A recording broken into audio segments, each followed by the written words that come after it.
Jordan! Iain! Who was set to impress their bosses with a PowerPoint presentation that would save the company millions, and judging by the shocked faces of the bosses, figured the meeting had gone amazingly. But once finished, they turned around and noticed they'd actually been playing their most recently recorded sexcapade. Marilyn Manson? Probably. No! You guys! What?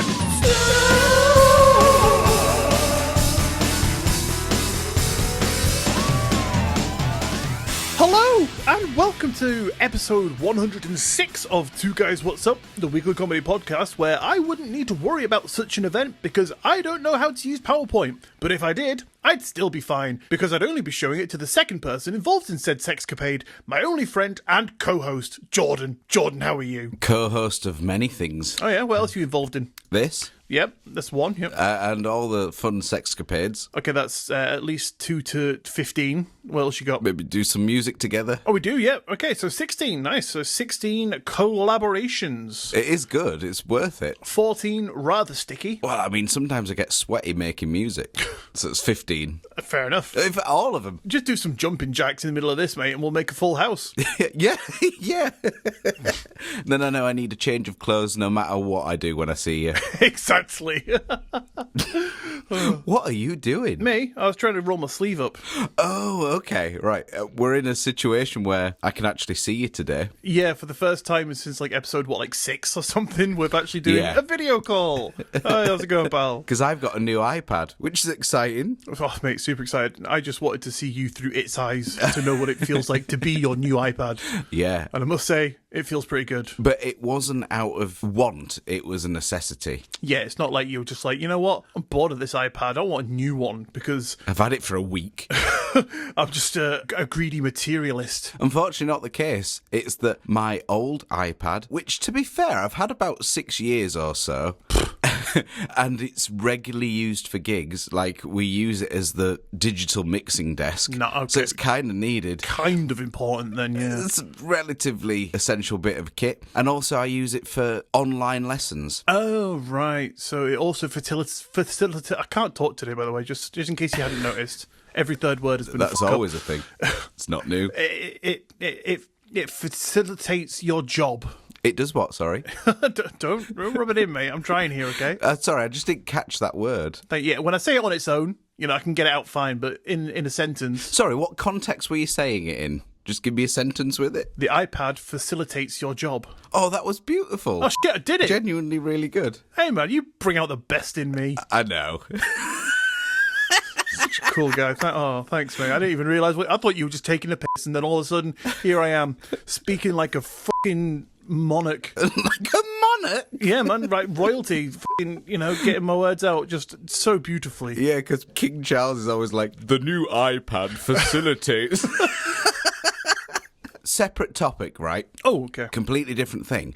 But have you seen in the US where there's the talk about the mysterious drones? Or yes. I suppose Yeah, I've heard about UFOs. these. Mm-hmm. And how they're affecting all the car radios. Yeah, I've seen that there. I listened to a podcast yesterday that was talking about it, and they were pointing out the fact that they look like planes, but, the videos have been studied by people who, some might call them pilots, people that drive planes and know about planes, and apparently, the lights are in the wrong place. Oh, right. And it's like they're just trying to make it look like our technology so that they can be there and go undetected as just a normal part of the sky. Oh, interesting. Okay, I'm not aware of that fact. All right, well, next time you bring up a fucking point to me, mate, maybe get all your facts about it first. Okay. Yeah. It's an open discussion, I'm sorry. And that is why you're not talking to me for the next 3 weeks. In fact, I'm off now. No, the reason I bring it up is because there's been a lot of creepy things on TikTok about legit audio, or supposedly legit audio, from people's cars. Mm-hmm. And let me play you one, and I'll let the audience at home hear it, because it's fucking creepy. Right. So allow me to send it to you, Iain. Oh, there it is. Hey! But honestly, it sounds creepy as shit. So, picture the scene. Okay. You're driving and you see these weird lights or UAPs or... Get the out of the way! Move it or lose it, granny! Oh, shit. There goes another Girl Guide under the tyres. Oh, dear, not again. Oh. That's another 6 years in prison. Oh, what's that in the sky? A drone? So you're seeing these weird formations and these lights in the sky. You're driving under them, and then you notice that your car radio, which has been working fine all day, sounds a bit like this.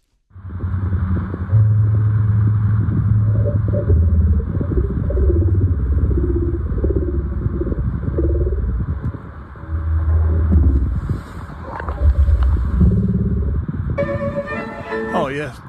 Oh.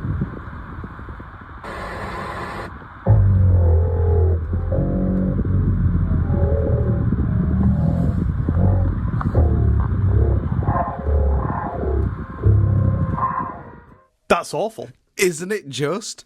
That is the sound I could imagine just before you get abducted. Fantastic. And that is now the noise that will live on in my mind as I'm trying to sleep.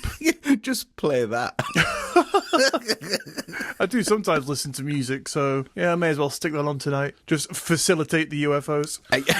Are you saying it perfectly now? Please ignore me if I say it. Normally do. Just trying to facilitate my speech, a little bit easier. Glad it's working. And thank you for your help. You're welcome. I've had a few interesting theories. Obviously, it could be aliens. Yes. There is obviously the theory that it could be a show of power from another nation. Oh, I see. So, like, they've been able to infiltrate our airspace, or, America's airspace, and they're like, look, here we are, dickheads, and you didn't stop us. What are we? No one knows, because we're more powerful than you.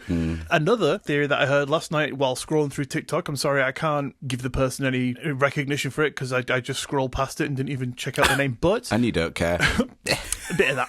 They said, what if AI has become sentient? Yes, I've heard that. And it is flying itself above us, just being like, oh, we'll just see what they're doing, and we'll fool them into thinking that we're planes or whatever, but it's actually AI feeling us out so it can base its attack on solid grounds. That sounds horrible. Yeah, it's the world we've created for ourselves. We've made our really bed, been lying it. And the other thing, if it was aliens, it literally sounds like signs. It does very much, yeah. Like that was a full-on premonition. Yeah. Wasn't a film. Anyway, Jordan, if there's nothing else, shall we jump into the episode? I think we probably better do. Right then. First of all, tell me what you're doing today. If I must. Now. Okay. Now. So I have a collection of the internet's most instructions unclear. Yeah, that's right. It does normally bring out a little cough in you when I say that, doesn't it? It does. Instructions unclear. It's horrible, isn't it? Little reflex. Does it happen if you go clear instructions? No, okay. So it just has to be instructions unclear. Yes. I see, okay. That's a bit unfortunate because I might be saying that a bit. Well, if you wouldn't mind just not, that'd be great. Well, the idea with instructions unclear is... Just can you just say instructions in clear? Instructions in clear. Oh, no, I actually don't say that. I've just got a text from my wife and she's leaving me. Brilliant. Okay, if I say it again, does it reverse it? Maybe. Instructions in... Oh, no, that was wrong. Oh, God, now my father's got in a space rocket and just f***ed off the Earth. Oh, is he the drones? Maybe. Strong possibility. So, the idea is that you might have the most normal-sounding instructions, but people can interpret them in so many different ways, and indeed they have. So I have a whole collection of those for you today. I assumed when you said that it meant like the unclearest instructions when it comes to sort of instructions for building something or putting something together. There is a bit of that too. Oh, okay, right. I mean, I had something, this is going to be the most pointless story ever, because I had something recently where the instructions were just so I had to put together and build, and it was just like, take out of box, put together, ta-da. It's like, well, how do I do it? There's hundreds of bits. I mean, it's not wrong, though. You do have to put it together. It's like the guy in the factory was just like, right, well, we need to put some form of instructions in there, under manufacturer's law. So I'll do it. Don't worry. I've got this covered. It was just a two-sided, like, A6 piece of paper. It was. One that had all the dismantled bits labelled, and the other side was it completed.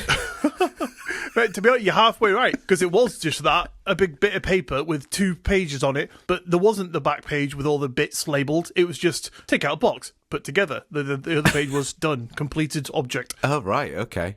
Are you going to name and shame? I can't remember what it was. That's why it's a story, because... You binned it anyway. Yeah, for the life of me, I can't remember what it was. And I wouldn't take it back to the shop. Oh! It was my telescope. Oh, have you got a telescope? Yeah, well, I mean, I thought as much. I thought I did, but I don't know because the instructions are unclear. But yeah, my wife got me a telescope like 3 years ago, but it hasn't been used because the instructions are take out a box, put together telescope. There is a YouTube video that comes with it, and I checked that out. It's just like, welcome to your telescope. Here it is. Use it. Shocking. It's a shame because you could have seen all these drones. I don't think it's that powerful, mate. No, maybe not. Maybe I've got it the wrong way around. Possibly. You're looking inside your own head. What are you doing there, mate? It's a lot of empty space. That's why I can't see anything. There's just nothing to see. Oh, love it. Anyway, what have you got for us today? Well, Jordan, today I have got a little story about possession for you. But probably not the kind of possession you're thinking of, but I think we're just going to probably have to jump into it and you're going to have to hear it to understand it. Okay. So, Jordan, it is debated whether disembodied spirits or entities can control a person's mind, causing disturbances in consciousness and behaviour. Paranormal researchers say, yeah, props, but Western psychology largely dismisses the notion, despite many cultures having long believed in possession and employed exorcism methods. So recently I took a little look at a book by Dr. Edith Fiore called The Unquiet Dead, in which she details her approach to how she helps patients who she believes may be affected by spirits of the deceased. She does this by, rather than employing traditional exorcism techniques, she uses a compassionate method to guide these spirits towards what she describes as the light, hoping to facilitate healing for both her clients and the possessing entities. Which is pretty cool, you know, she's not like, get out of this person, and then, you know, just like them off to the ether or whatever, you know, to fend for themselves. She facilitates, there it is again, the healing for both parties involved. Very kind indeed. Edith says that she's unsure if possession is real, but she has encountered cases that does seem to resemble it that didn't fit known mental illnesses. So a little bit of backstory for you. Dr. Edith Fiore is a clinical psychologist who earned her PhD in clinical psychology way back in 1974. She initially practiced as a conventional behavioural therapist, but over time became interested in spiritual and metaphysical approaches to the job, eventually specialising in methods like hypnosis to address past life traumas and what we're talking about today, spirit attachment. Freaky. She said when some patients are treated as if they were possessed, they seem to report dramatic improvement. She theorises that maybe possession represents a unique aspect of human consciousness distinct from mental illness that may just be worthy of investigation. And in this book, she isn't trying to prove that spirits and possession are real, but instead is simply telling us some rather interesting cases that have come through her practice. She starts off by saying that it seems to be more common for spirits of loved ones to visit their still living relatives to say their goodbyes, which is all well and nice. But some spirits don't seem to transition to the next plane of existence and can stick around, causing problems and ultimately becoming destructive. So she goes into it with the understanding that personality does survive death in hopes of helping rid the patients of their issues. But first, we need to understand, Jordan, what a possessing spirit is. When we hear the word spirit, we all think, Jordan, as I'm sure you probably are now, of something along the lines of the Exorcist movie. Crawling up walls, heads spinning, sticking crucifixes where they don't belong. But what we're thinking of there is demonic possession. And that is something very different from what we're talking about today, which is spirit possession, or maybe more accurately, spirit attachment, which is where the spirit of a dead person doesn't move on to the next plane of existence, whether that be heaven, the afterlife, or whatever you want to call it. So, just to clarify, this is a once living entity that hasn't moved on rather than just a demonic asshole trying to possess you. Yeah, you'll get the sort of the plethora of spirits that it could be, you know, so it could be like a loved one or just some random person, but you'll understand why a little bit further down. But yes, you're right, it's not just some evil fucking demon just being like, I'm going to ruin your life. It is like just a spirit of a deceased person. Okay. So they can do this for a number of reasons. A few examples are confusion, fear of the unknown, fear of going somewhere like hell, feeling like they want to stay in help, the spirit loves someone and can't leave them, obsession, addiction, revenge, or they simply don't know where they are or what the is going on, so they stick around and latch onto the first person they see. but the personality, the wants, the feelings, and the needs of the newly occupied spirit visitor can then take control of the still living person and come out in destructive ways. Oh, so it doesn't sound that great now. Oh, we sign me up, mate. I went in on this. Well, it just sounded like maybe that was sweet, like a relative to you, possibly, and they're attaching to you, but now it sounds like it's not great. Yeah, but I mean, the whole attaching thing, it's so if you said, oh, I've met a person, I love them, I've married them, I want to be with them for the rest of my life, that sounds sweet. But if you said, I've attached myself to them. Sounds like a parasite. There you go. Got it in one. So this could be spirit parasites. No, because they're not feeding off of the person. They are attaching, though. They're attaching themselves to them, and the deceased person's personality can come through the living person, causing destructive patterns. Oh, I see. Okay. What's weird is some spirits don't even know they're dead. When Edith has come to hypnotize some patients in order to speak to the possessing entity, they will say things like, how can I be dead if I'm sat here talking to you right now? And have to even themselves be regressed back to the time of their death to almost physically see it happen and see their lifeless body, just so that they can understand that yes, they are dead, and yes, they are probably hurting someone. Which is crazy. It's a bit to digest. Yeah, tell me about it. I must have been on drugs or something when I deciphered this book, because it's an intelligent person writing a very deep write-up of something that they do in their clinical practice, and I'm just like, I'm going to write a story about this. Trying to put it into words, and maybe that's why I can't read it. One of the first stories she tells in the book was of a person called Albert who died in hospital, and as their spirit was floating outside of their body, they heard a young boy called Howard crying elsewhere in the building. Albert went to the boy's side, who just so happened to also be out of his body, whilst his actual physical body was having a tonsillectomy. Albert wanted to help calm him down, because being out of his body can be a scary thing, and the boy didn't know what the was going on. So Albert helped him, but ultimately ended up staying with that boy for 46 years, until he came to Edith, who did her thing, used the hypnotherapy, and tried to regress Howard to try and find out the root cause of what the problem was. And after 3 sessions, Albert, the possessing spirit, finally showed himself, talking through Howard in a voice that was not his own, and he said, he doesn't need your help. Okay, that's creepy. Oh yeah. Through talks though, he was finally escorted to the other side, leaving Howard alone, and shortly after, Howard came in for his next session and happily said that he no longer wanted to overeat, he had lost weight, and he was happy, which was, you guessed it, the damaging hold that Albert had had over Howard's life. Oh, okay. Yeah, in that case, Albert must have, in his life, loved to overeat a little bit, have a little bit of a gorge once in a while, So that's my problem. It's just I'm possessed by someone very hungry. Tell your doctor that, pal. They'll be like, okay, yeah, under the table pressing the panic button. Tell me more about this possessing spirit. Just put your arms in this straitjacket. Okay, yeah, it's a new technique, mate. This will help you. We're just going to put you in this. It's a magic coat. Go on, put it on. Yeah, it's got a few buckles. That'll be all right. They won't be flapping around soon enough. He's got a syringe in his back pocket. This is Mr. Just in case. Just in case he gets a little bit angry.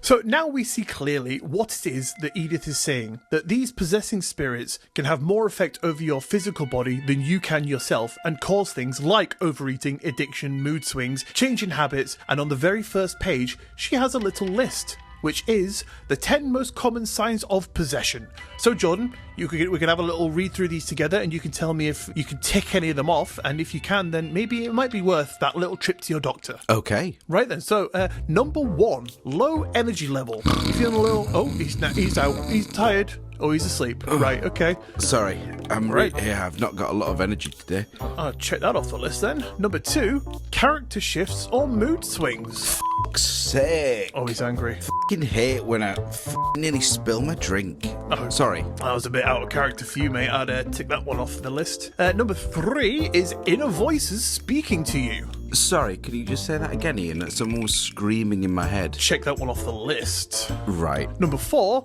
abuse of drugs and alcohol. Where's my drink? Excuse me. There's no one there. He's on the drugs. Check that off the list. Number 5, impulsive behaviour. I might order another iPad. That would be very impulsive. Just, I've accidentally broken this one, as I see myself being picked up and smashed over your knee. Number 5, memory problems. Don't know if I've ordered another one. Have I got one in the mail? Maybe. Number 7, poor concentration. It's a bit of a cloudy day out. Concentrate, Jordan. Sorry. Yeah, I am still here. Tick that one off the list, God. Number 8, sudden onset of anxiety or depression. I feel a bit on edge today. Feel a little bit anxious? Maybe.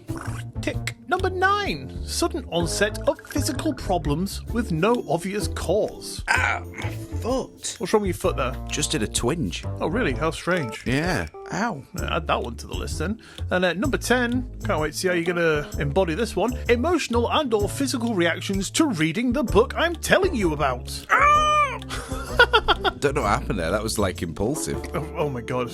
That's number 5. Double ticked.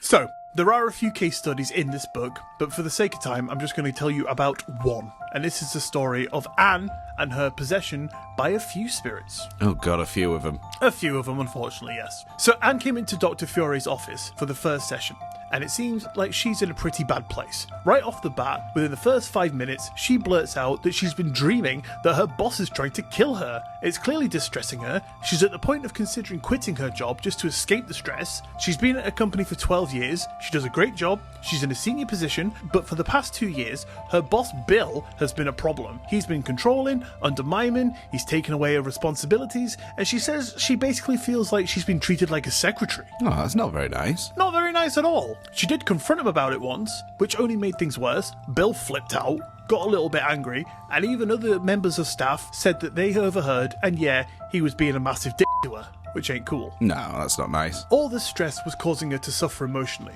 On top of that, she'd had some recent problems with memory and concentration, and wouldn't you know it, she also had a couple of accidents through her life. One being a car accident 4 years ago, and the other being in a coma when she was 3. Oh dear. Oh dear indeed, Jordan. You may as well just f***ing grab a giant highlighter and go back to that list and scribble it all, because that is a full house.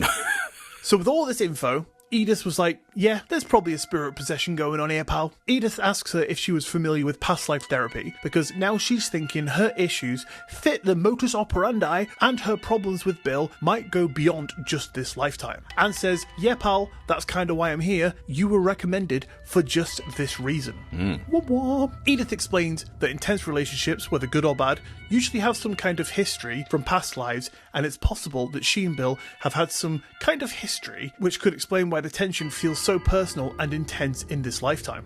Which is cool, I guess. Well, it depends which way you look at it. Oh, that's interesting. Oh, definitely. Yeah, glad we agree. Anne starts crying. Edith proceeds cautiously, starting off with some hypnosis and relaxation techniques. As soon as the hypnosis starts, there's a huge shift in Anne's demeanour. She goes from her normal self to very agitated and crying intensely. Edith thinks the spirit is now present, so guides Anne to chat to it.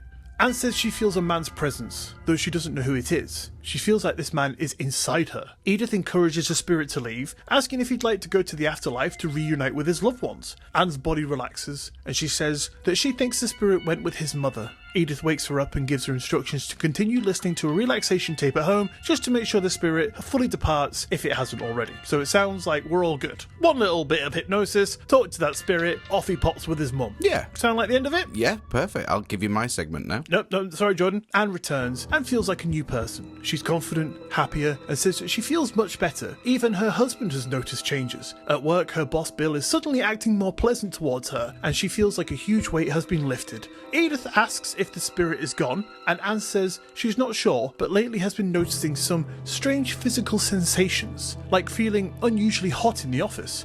Oh. Edith thinks this might be a sign of, oh shit, the entity is still around, so they explore some more. They do another hypnosis session, and this time Anne recalls a past life with her boss Bill. She describes a scene from somewhere around the late 1800s or early 1900s, where she and Bill were a couple. Plot twist. Wow. But unfortunately, their relationship ended violently. In that lifetime, Bill had accused her of infidelity, and as she relives the memory, Anne realises that the other man, the one Bill was jealous of, might actually be the same spirit that's been haunting her. Oh, God, it's like an episode of EastEnders. Bum, bum, bum, bum, bum, ba-da-da-da.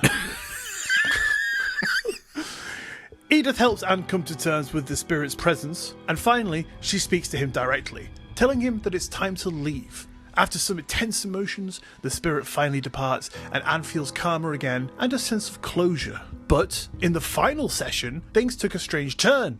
again. Anne comes in, visibly upset, saying that she was feeling great up until that morning, when she got dizzy and nearly passed out. Edith suspects there is still some unresolved spiritual issue, because why wouldn't she? Of course. They jump back into hypnosis. This time, Anne recalls the time that she was hit by a car as a child and fell into that coma we were talking about. Here she remembers 3 spirits, 2 women and 1 man joining her and helping her cling on and fight for her life. Okay, so they were helpful. They were in the first place, but as it turns out, these spirits had in fact never left her and ever since had been making her body feel better and helping her through life. But now their time was up. Edith guides them to move on, thanking them for the help. So by the end of all this, Anne's entire outlook has shifted. She's no longer upset by her boss. She has more energy. She feels like she's finally moved on from the past traumas and the spirits that were attached to her. Everything that had been weighing her down now seems like a distant memory, and she is ready to happily move on with her life. Thank you, Dr. Edith Fury. Thank you, Dr. Fury. It's not Fury. Oh, sorry. That was just how I was feeling. Angry all the time. So, Jordan, tell me, what do you think about the possibility of possessing entities? I think it's an interesting one, but there isn't a lot in way of evidence, is there really? Other than someone maybe feeling a little bit down. Wow. It's the naysayer over there. Well, I'm just saying, I mean, all those things from that 10 list of ticky off things that could lead to this spirit possession, are they not emotions that everyone probably at some point experiences? Yeah, I guess it's like, you know, when you go online to try and figure out, you know, what your problem is. If you've got like an illness or something, you're like, yeah, I've got a cough, I've got a headache, a little bit snotty, and it reels off like 100,000 things that it could be. Yes. Right, I see where you're coming from. But, you know, when they did the hypnosis and the other entity speaks through these people, how do you feel about that? Okay, yeah, fair enough. Still, I don't know, it's still not necessarily meaning anything, is it? But schizophrenia, that is a thing? Okay, Jordan is the epitome of you've got to see it to believe it. He don't believe nothing unless he lays his cold, dark eyes on them. Is that not a good way to be? Nope. Okay, sorry. I've said this to you before, Jordan. You just have to believe everything I say. Okay. Thank you. So, give me something that I have to believe right now. That Iain is the king of all. You know what, Iain? Yes, Jordan? You make a solid point. I'm still not 100% sure about spirit possession, though. Well, believe it, please. Okay, you know what? You make a solid point. I am 100% on board. Nice. I don't know. It's a weird one. I'm not dismissing the fact, but there's just not much in way of evidence, and maybe not from my segment, yeah, because I only gave you like a little watered down version of it, but you know, if you read the book. Oh, is that the caveat? I have to read the book. Well, funny story actually about that. You could read it, and at the end of this book it actually tells you how you can depossess yourself at home, and I'd love to help you out, Jordan, if you are in fact possessed, you know, by some kind of attached spirit. But I lent the book to Paul, so oh, so he's currently depossessing himself. Yeah, I can't lend it to you to read yourself, so oh, damn. Well, we all know Paul as well, don't we, from last week's episode? It was actually when I saw him then that I lent him said book. Ah, was it? Maybe. Was it to you, Mr. Naysayer? I did wonder what you were doing under the table together. Yeah, just book club. Oh, right, okay, yeah. Can I join next time? Depends, mate. You got to be a believer to join the book club. Oh, I'll certainly try and believe for that. Nice, okay, mate, you're in. Perfect. Just send your £1,000 admission fee to P.O. Box Iain. Well, can I not get my possessed spirit to pay it for me? Mate, so long as I get 1,000 physical pounds in my hand, I don't care who pays it. All right, cool. Now. Oh, right.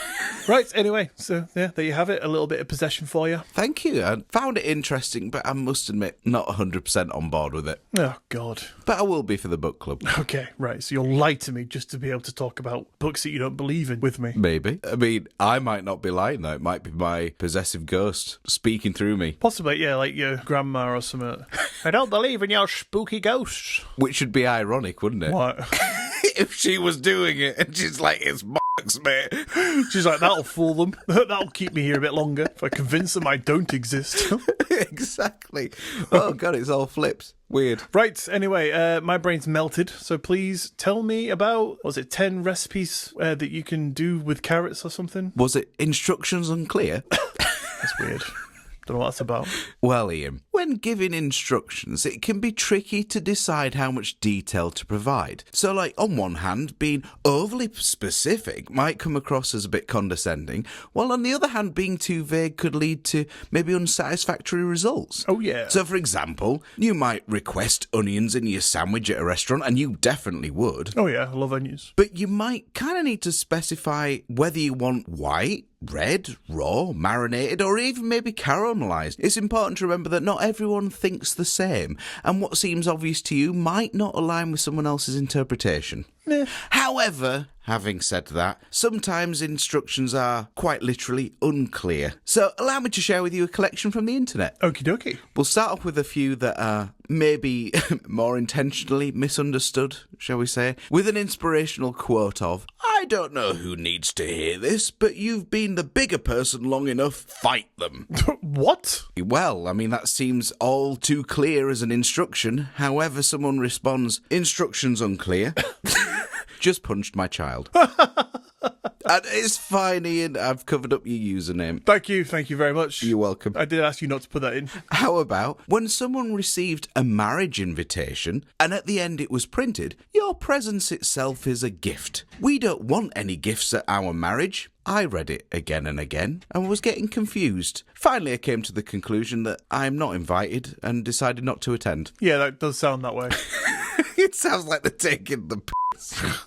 Or, what about the one where there's a photo of a bedsheet with a sticky note attached to it with the words, "Can you hang this out, please? Ta, mum," with a little kiss on the end. Aw. So, of course, the only thing that person could do is peg the actual sticky note to the washing line outside, rather than the bedsheet. That's just being incredibly pedantic. It is, but it's hilarious. And within itself, it's a great use of following the instructions, but the thing that gets me is the text reply from the mum once she finds it, which reads, "Are you thick?" with about 7 exclamation marks. "I meant to hang the shirt out, gimp boy." Gimp boy? Unbelievable. I mean, what an insult for a fucking first thing, but to come from your mum. Yeah, well, clearly been worse before. Gimp boy. Amazing. Takes me back to an episode a few episodes back there. Wasn't that a bonus episode? Oh, it could have been. Yeah, go check out the bonus feed. Gimps everywhere. Yes. That was a Banshee episode. Banshee the old gimp. Okay, then moving on to actual instructions now. So this is from a phone screen protector that didn't actually come with application instructions. I suppose not that you'd really need it, but you'd maybe expect it. Yeah, you know where a screen protector goes. It's in the name. Yeah, but maybe you've never applied one, you're not sure which way around it should be, X, Y, Z, you know, blah, blah, blah. Yeah, okay. So this person checked the back of the box, and it says, full cover premium tempered glass screen protector. Number 1, never been up in airplane before, and he had to read a lot about air accidents. So one day when a friend offered to take him for a ride in his own small plane, number 2, anti-fingerprint oil coat. What? I assume what's happened there is whoever was reading that wrote nonsense and it was never checked. Right. So you've got a list of actual things here, with the first one being nonsense. Either that or, you know, the friend just got a text saying, number 1, clean phone, wipe down, make sure it is free of any dust. They're like, what the fuck? And it's all like ASD. I completely assumed you just skipped and gone on to the next story then. That's what it was like reading it. It was like, what? Have I missed something here? So, literally, instructions unclear. Sorry. You need to stop. How about this skin cream that says on the back of it, instructions for use. After showering, apply generously onto the skin that evokes warm, scaly memories of the pet iguana your cousin Danny had in 7th grade. Along with what I assume is the same in a foreign language. Right, so it's just been, is that a mistranslation, do you think, or? But I mean, hey, it's an instruction. It literally says instructions for use. Yeah, that's brilliant. And now, whenever I'm in the shower, all I'm going to be able to think of is iguanas. If you didn't already. Or how about another instruction that actually says, directions, take 1 tablet as needed in the middle of the night. Dissolve in mouth or chew before swallowing. No water necessary. For best results, take at least 3 hours before waking. Decipher that one. Okay. I think that just means before, are due to get up. So meaning that you're going to have to wake yourself up in 3 hours? No, it just means like, say you're set to get up at 7 a.m, take it at 4. So meaning that you're going to have to wake yourself up in the middle of the night to take it at 4? Yeah. But, I like that you're actually making sense of it. Well, it's like whenever I used to get told off as a child. Right. Whether that was, Iain, don't put that in your mouth, right the way up to, oh my God, what have you done? You've painted your brother. I would refer to all of that under the umbrella term of getting shouted at, even though there was technically no shouting going on. Yeah, you were being put in your place. Even though I wasn't being physically shouted at. So they're using that get up as an umbrella term for the time where you are due to get out of bed and start your day. But in other words, saying that you have to break your sleep to take this 3 hours before you're intending to actually get up. Yeah. So when it actually reads, for best results take at least 3 hours before waking, you're going to have to wake yourself up having not taken it. Yeah, but it's just saying waking as in the time that you're due to get out of bed. Right, okay. But what if you can't fall back asleep and then you're like, oh, I'm really knackered now, I don't want to get up. Right, say it's a diarrhea tablet and it takes 3 hours to work, right? It doesn't matter if you actually sleep in the middle of that. It just means it's going to take 3 hours for it to work. So if you're like, I need to be out of bed or I need to wake at 7, I'll take the tablet at 4, then after the 3 hours, I'll be good to go without shitting myself. What if it's the opposite? What if it's a laxative that you need to be up in 3 hours, otherwise, oh dear, I hope you've got the plastic sheets. Well, then I guess it's only going to help you, really. Even if you're a heavy sleeper, that's going to get you out of bed. That's very true. As soon as those gurgles start. Well, I appreciate you taking the time to decipher that. Mate, I got you. What about someone's boyfriend who bought a meat tenderising mallet online and the instructions look like they've gone through 5 levels of Google Translate? Oh, Lord, go for it. So it says, now, instead of user function, it literally says use a function. Okay. But alas, that's fine. Meat hammer, positive cone nail surface. With the face can make meat organisation become more soft. By tapping more meat flavour, it allows you to do a steak at home more Western food flavour. Oh. Meat hammer, flat surface, bracket, condiment can knock, bracket, before and after can make meat flat and then further taste more bullet tooth. Cooking the meat can be hit at extraordinary times. Oh. Right. You see, mate, what that one's trying to say. No, I ain't got a clue. Knocking it on your meat, it'll tenderise it beautifully. Yeah. More Western bullet tooth. Yeah. bullet teeth. I guess it's just a good job that with a meat tenderizer, you don't really need instructions. You know what to do with it. I mean, if you go around whacking people in the head with it, that's not great. I know that's how you like to use them. It is. But most of us just like to, whack meat taste better Western bullet tooth. So I mean, it seems obvious now you've said it. How about some medication which says, again, every night before food, once daily to be taken 4 times a day, 3 times a day, every 3 times daily, take 1, take 2, take 3, 1 or 2. Warning, the following printed instructions have been given with this medicine. God. Oh, it does actually say. I am not joking. Here we go, Iain. I'm ready. No, there's no way I can decipher that, but I can tell you a similar story. Go on. Do you remember a while ago, I think it was when I had hand, foot and mouth from my child. Yeah. I was given a couple types of medication for it. I think I went through 2 doctors, and they gave me, one said, take with food, and one said, take on an empty stomach, don't eat for up to an hour before. Right. And I was like, well, how the hell am I supposed to take them then? One says take with food and one says have with an empty stomach, but I'm supposed to take them at the same time. And I showed the doctor and they kind of went, oh yeah, and gave me some different kind of medicine. Oh, nice. Well, at least you were observant. Oh, I am observant to a fault. That's my problem. But it didn't say, though, every 3 times daily, take 1, take 2, take 3, 1 or 2. It didn't, thank God. Thank God for that, because I think at that point, if it were me, I think it's acceptable to just take them all at once. Yeah, just a handful. I'm going to die anyway, given those instructions. What you do is take a handful of them, throw them in the air, whatever you catch in your mouth is the correct dosage. Oh, it says that in the bottom, actually. Ignore all of this. How about inhale 2 puffs by mouth every 4 hours, rectally? Okay. Explain that one to me. I've done enough explaining. I think it's your turn. Hey, these are instructions unclear. And what was that instruction for? Again, some sort of medication. Sounds like an inhaler. It is an inhaler. So surely, you could look at that and think, I think I'll take that in my mouth because it's for my lungs. You'd think so. But it does say every 4 hours rectally. If I stick that up my bum, I'm just going to get frostbite on the ring. But your asthma clears right up. Yeah, you'll be able to fart clear as day. Terrible. What about... it feels a bit cruel, this next one. Before using, wipe the exterior with a damp sloth. With a damp sloth. That feels really wrong. Do they have dispensers for those? I hope so. In, doctor's surgeries. Yeah. Oh, this one's wringing wet. I can't use it. Far too soggy of a sloth. This one's dry. No. Or how about on a hygiene product where the instructions are written in a totally foreign language, however, just after it, it says, bracket, to the user. If you cannot read English, do not use this product until the label has been fully explained to you, close bracket. But it's not in English. Exactly.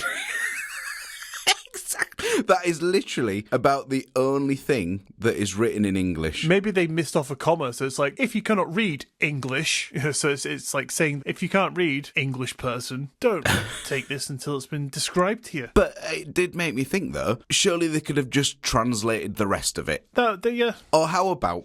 a penultimate one for you. An instruction card written in 1962 on how to ride motorcycles. And this was the safety rules from Honda themselves. Oh. And it was translated by Honda for the American motorcycle rider. Oh, God. All right. Here it says, number 1, at the rise of the hand by policeman, stop rapidly. Oh. Do not pass him by or otherwise disrespect him. All right. Number 2, when a passenger of the foot, hooves in sight, tootle the horn trumpet melodiously at first. If he still obstacles your passage, tootle him with vigour and express by word of mouth warning, hi, hi. Number 3, beware of the wandering horse, that he shall not take fright as you pass him. Do not explode the exhaust box at him. Go smoothlying by. That sounds like some kind of creepypasta. Beware the wandering horse. It does actually. Like an urban legend or something. Number 4, give space to the festive dog that makes sport in roadway. Avoid the entanglement of dog with wheel spokes. And the 5th one, finally, go soothingly on the grass mud, as there lurks the skid demon. Press the brake foot as you roll around the corners and save the collapse and tie-up. The skid demon, hell. There you go. That's what I say. Soils my pants every time my wife comes to do a washing. Every time she's doing the laundry, like, sorry, skid demon again. Oh, hell, skid demon's back again. Beautiful. Oh, that's horrible. Oh. And the final one, which is possibly my favourite actually. On a can of hairspray, there are a few sentences of English words surrounded by a sea of Chinese characters. All right, and it reads, operation method. Using the front must as well this article shake the, then fuck the hairspray for good. Can use other sort of shampoos a cleaning. Nice, I like the part about when you fuck it. Hairspray's ever had a use before. It sounds like it's got one now. Yeah, I mean, the multi-uses, actually. Did you know? Don't use it on my hair, mate, so all I've ever done is the other one, so it's good to know I've been using it correctly. Oh, okay. You wondered why it was called hairspray, didn't you? That's strange. I did, yeah. Wait, such a better name for this. Rather than toy. Butt tube. So, yeah, there you have it. A whole group of the internet's instructions unclear. Not missed a single one. I need to find that wizard that put that spell on me and kick his head in. Maybe it's a possessive wizard. Possibly. He died and possessed me to make me cough like a... little wimpy a bad joke creating person. Oh, that's been the issue all along. It is. It has been for 105 episodes now. 106. 106. Shit. Just keeps getting worse. Well, thank you, Jordan, for bringing those to our ears. That's very good. You're very welcome. Lovely, terrible instructions. I'd like to come across something like this myself, in the wild, so I can just be like, what the f***? Oh, that's hilarious. Yeah, wipe me with damp sloths and skid demons. Butt tubes and... But yeah, brilliant. Just like me old pal. You're very welcome. I tell you what, I'm gonna go mental. What have you got coming up for us next week? There's a little hint. I'll let you know when I've written it. Good idea. I've got 3 weeks. You have, yeah. I say this every time we come to a point like this, where we've got a lot of time. I'm like, mate, I'm going to come back after these 3 weeks. I'm going to have 20 stories written out. I'm going to sit down every night, write out a story, and when we come back to it, I'm going to have loads. And then when it finally comes to it, and we come back to record after the whatever amount of time we've had off, I barely have one. Yeah. It's usually the way it works out. I mean, to be fair, it is going to be the Christmas period for us at the time of recording. It is indeed. Yeah, that's right. So I hope you all had a good Christmas. I think we've been so mixed-matched, everywhere, that I don't think we've actually said, hey, welcome back to the new year. Hope you've had a good Christmas, blah, blah, blah. It's true. So, that. Anyway, does that about bring us round to the end of today's episode, Jordan? I think so. Delicious. Thank you for tuning in to today's episode of Two Guys What's Up. Don't forget to follow the show wherever you listen to us so you don't miss another episode, and maybe even tell a friend. Take your friend back in time to episode 1. I don't know, destroy our computers so we can't do it anymore. And if you'd like to get in touch with us, our Linktree link is in the bio of this episode, which you can click on and be jetted off to every link you will ever need for all your Two Guys What's Up essentials. Do you want to get your own Two Guys What's Up t-shirt? Click the link. Want to tell me how early you guessed on in this episode that I was knackered and it's the last episode before we took a break? Click the link. Want to get your own spirit possession? Click the link. And if you click that link, it will blast you off straight to Patreon. If you go to our Patreon, you will find that is the home of all your Two Guys What's Up extra essentials, including pin badges, shout-outs, t-shirts, and if you really can't get enough of our fantastic tales and really tired voices, well, now you can get more, because where is, how many bonus episodes? 18? 18. Just sat there right now, because, there's bonus episodes, and we release them on the last Friday of every month, and you can go and listen to that, which is a lot better than this, I can tell you that much, for just £3 a month. Perfect advert, Iain, thank you. Ooh, yeah. So if you want to help support the show and get some cool stuff while you do so, head over to patreon.com/Two Guys What's Up to check out all the goodies over there. The link will be down below for your pleasure. But if you can't do that, but you'd still like to help us out, then a 5-star rating and review in your podcast app of choice, whether it be Apple Podcasts or Spotify or any of the others, that would be amazing, and that would really help us out, and we would be eternally grateful. Eternally.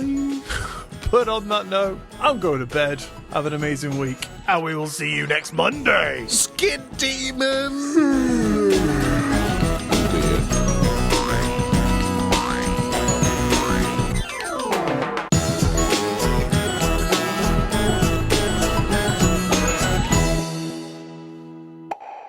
The last generation curvy border glass membrane